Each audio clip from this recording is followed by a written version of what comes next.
Sir, কিছু করতে হবে।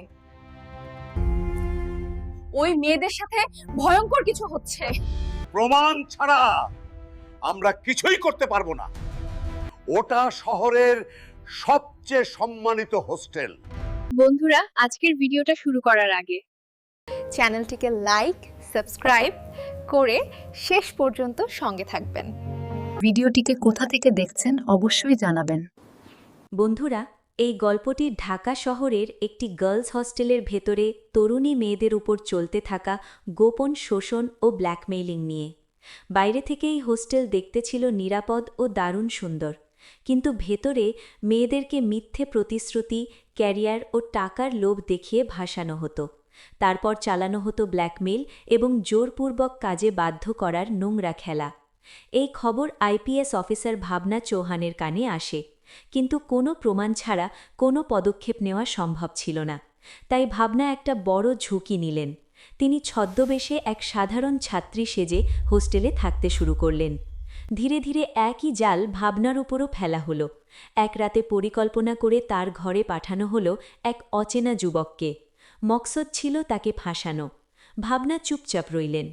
প্রতিটা সেকেন্ড, প্রতিটা নড়াচড়া সব প্রমাণ হিসেবে রেকর্ড করতে থাকলেন। কিন্তু যখনই সেই যুবক ভুল আচরণ করতে যাচ্ছিল, হঠাৎ ভাবনা তার গলা চেপে ধরলেন। এরপর যা ঘটল তা দেখে পুরো হোস্টেল কেঁপে উঠল। বন্ধুরা, পুরো সত্য জানতে হলে গল্পটি শেষ পর্যন্ত অবশ্যই দেখবেন। ঢাকার সবচেয়ে আপস্কেল এলাকার এই গার্লস হোস্টেল একটা 5 তারা হোটেলের কম কিছু মনে হতো না। গেটে সব সময় এক হাসি খুশি গার্ড দাঁড়িয়ে থাকত। বাইরের লোকদের কাছে এটি ছিল শহরের মেয়েদের জন্য সবচেয়ে নিরাপদ জায়গা। এখানে থাকা মেয়েরা শহরের সেরা কলেজগুলোতে পড়ত।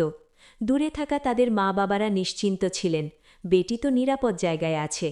কিন্তু এই চাকচিক্যের আড়ালে লুকিয়েছিল এক ভয়ঙ্কর অন্ধকার, যার সামান্যটুকুও কেউ টের পায়নি। হোস্টেলের ওয়ার্ডেন মিসেস দেশমুখ বাইরে থেকে যতটা শান্ত, মায়াময় ও যত্নশীল দেখাতেন, ভেতরে ছিলেন ঠিক ততটাই বিপজ্জনক। 42 বছরের এই মহিলার মুখে সবসময় একটা মিষ্টি হাসি, যেন মেয়েগুলোর নিজের মা। বেটা, কোনো টেনশন আছে? পড়াশোনা কেমন চলছে? বাড়ির কথা মনে পড়ছে না? কিন্তু এগুলো সবই ছিল একটি মুখোশ। মিসেস দেশমুখ ছিলেন এক বিশাল র্যাকেটের অংশ। তিনি টার্গেট করতেন ছোট শহর থেকে আসা মেয়েদের, যাদের চোখে বড় স্বপ্ন এবং যাদের গ্ল্যামার দুনিয়া টানে।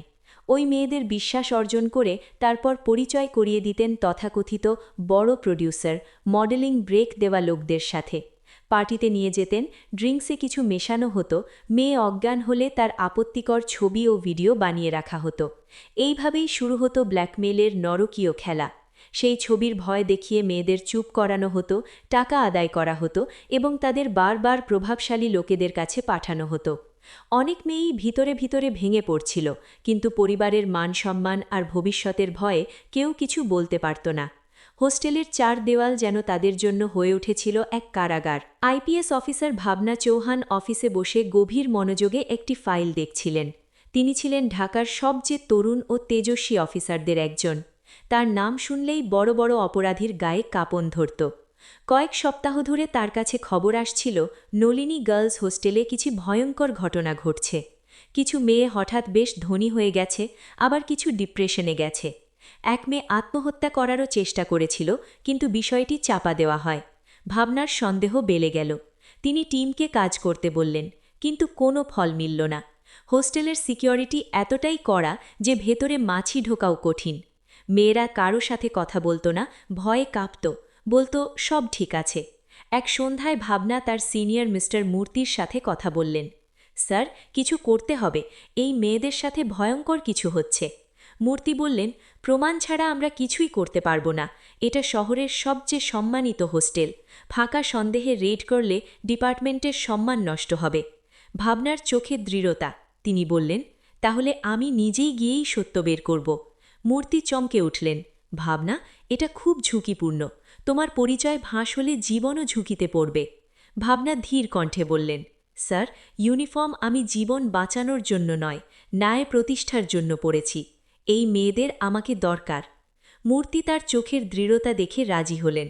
ঠিক আছে, কিন্তু তুমি একা থাকবে না। এক টিম বাইরে 24 ঘন্টা থাকবে। তোমার কাছে প্যানিক বাটন থাকবে।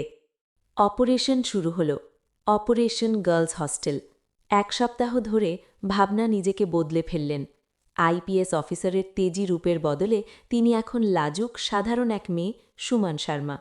লখনৌ থেকে এসেছে, বিএ পড়ছে, সব নকল কিন্তু নিখুঁত কাগজপত্র।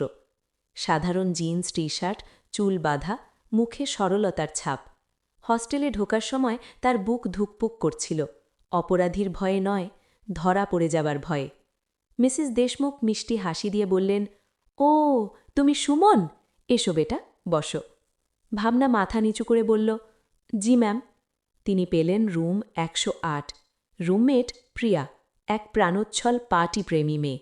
প্রিয়া বলল, দেখে মিষ্টি লাগে কিন্তু দেশমুখ ম্যাম কিন্তু হিটলার, সাবধানে থেকো। ভাবনার মনে আশা প্রিয়া হয়তো কিছু জানত। ভাবনা প্রতিদিন কলেজে যায়, লাইব্রেরিতে বসে, মেয়েদের সাথে মেশে, সব আচরণ পর্যবেক্ষণ করে। তিনি বুঝলেন হস্টেলে দুটি গ্রুপ, 1 যারা শুধু পড়াশোনায় ব্যস্ত, 2 যারা দেশমুখের প্রিয়।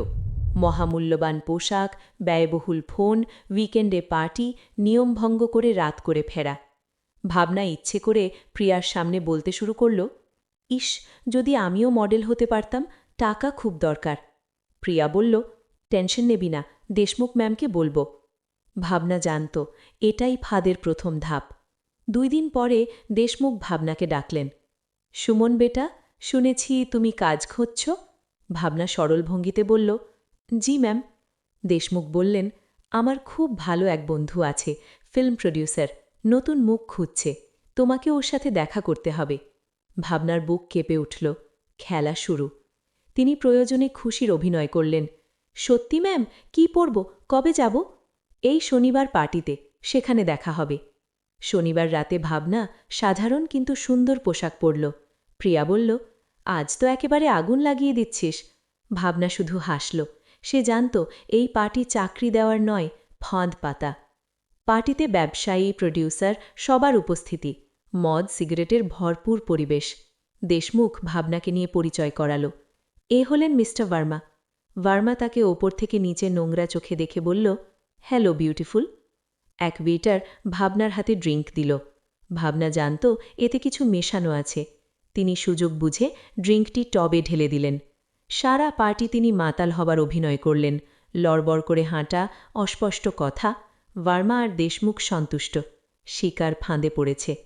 ভাবনা দেখল এক কোণে প্রিয়া নেশাগ্রস্ত, এক লোক তাকে জোর করে কোথাও নিয়ে যাচ্ছে। ভাবনা ভিতরে ভিতরে জ্বলে উঠল, কিন্তু থামল, মিশন নষ্ট হবে। রাতে হস্টেলে ফেরার পর ভাবনা দেখল প্রিয়ার অবস্থা খুব খারাপ, সে ঠিকমতো হাঁটতে পারছে না, কাঁদছে। ভাবনা জিজ্ঞাসা করল, কি হয়েছে? প্রিয়া কিছু বলল না, কাঁদতে কাঁদতে জড়িয়ে ধরল। ভাবনা বুঝল প্রিয়ার সাথেও অত্যন্ত খারাপ কিছু ঘটেছে। এই অন্যায় থামাতেই হবে। ভাবনার ভিতরে আগুন জ্বলে উঠল। দেশমুখ এবার নিশ্চিত সুমন তাদের নিয়ন্ত্রণে। তিনি বললেন, ভার্মা তোমাকে পছন্দ করেছে, আগামী ছবি সাইন করবে, কিন্তু ছোট্ট একটা শর্ত আছে। ভাবনা ভান করে বলল, কেমন শর্ত ম্যাম? দেশমুখ, ইন্ডাস্ট্রিতে উঠতে একটু কম্প্রোমাইজ করতেই হয়। আজ রাতে তিনি তোমার রুমে একা দেখা করতে চান। এই মুহূর্তটির অপেক্ষায় ছিলেন ভাবনা। তিনি মাইক্রো ইয়ারপিসে হালকা কাশলেন, টিমকে সিগন্যাল দিলেন। রাত 10:45। ভাবনার ঘর পুরো প্রস্তুত। কলম, ঘড়ি, বুকশেলফ, সর্বত্র গুপ্ত ক্যামেরা, টি শার্টের ভেতরে বডি ক্যাম। হৃৎপিণ্ড দ্রুত চলছে। 11টা। দরজায় টোকা। ধীরে দরজা খুলল। ভেতরে ঢুকল 22 বছর বয়সী যুবক। হাই, আমি বিক্রম। ভাবনা সংকুচিত হয়ে বসল। আপনি এখানে কি করছেন? বিক্রম হাসল। ডারো না, তোমাকে স্টার বানাতে এসেছি। শার্ট খুলতে খুলতে কাছে এগিয়ে এলো। জাস্ট একটু কোঅপারেট করো। ভাবনা চুপ, সব রেকর্ড হতে দিলেন। বিক্রম খুব কাছে এসে ফিসফিস করল, তুমি খুব সুন্দর। তার হাত যখন ভাবনার কাঁধে ছোঁয়ার জন্য এগোলো, ঠিক তখনই সব কিছু পাল্টে গেল। ভাবনার হাত বজ্রগতিতে উঠল, বিক্রমের কবজি চেপে ধরল। কবজি মোচড়, বিক্রম চিৎকার। পরের মুহূর্তে ভাবনা ঝাঁপিয়ে উঠে তার গলা চেপে ধরে দেয়ালে ঠেসে দিলেন। বিক্রম হাঁপাতে হাঁপাতে বলল, কে কে তুমি? ভাবনা কানে ঝোঁকে বললেন, সুমন শর্মা নয়, আইপিএস ভাবনা চৌহান, স্পেশাল ক্রাইম ব্রাঞ্চ। তোমাদের নোংরা খেলা শেষ। ঠিক তখনই দরজা ভেঙে পুলিশ ঢুকে পড়ল। Police, hands up! হস্টেলে হুলুস্থুল শুরু। দেশমুখ দৌড়ে এলো। ভাবনাকে দেখে মুখের হাসি মিলিয়ে গেল। এটা হতে পারে না। ভাবনা বললেন, কেন নয়? যে জাল তোমরা মেয়েদের জন্য ছড়িয়েছিলে, আজ তোমরাই তাতে ধরা পড়েছ। দেশমুখের অফিস থেকে সব ভিডিও, ছবি, প্রমাণ বেরিয়ে এলো। প্রিয়া সহ বাকি মেয়েরা সত্যি জেনে কাঁদতে লাগল। প্রিয়া ছুটে এসে ভাবনাকে জড়িয়ে ধরল। Thank you ma'am, thank you so much. সেই রাতে গার্লস হস্টেলের চকচকে মুখোশ চিরতরে খুলে গেল। এই গল্প শেখায়, অসুরক্ষিত স্থানে, চকচকে পরিবেশেও অন্ধকার লুকিয়ে থাকতে পারে, কিন্তু সাহস, পরিকল্পনা ও সঠিক পদক্ষেপ নিলে অন্যায়কে প্রকাশ করা যায়, ন্যায় প্রতিষ্ঠা করা যায়।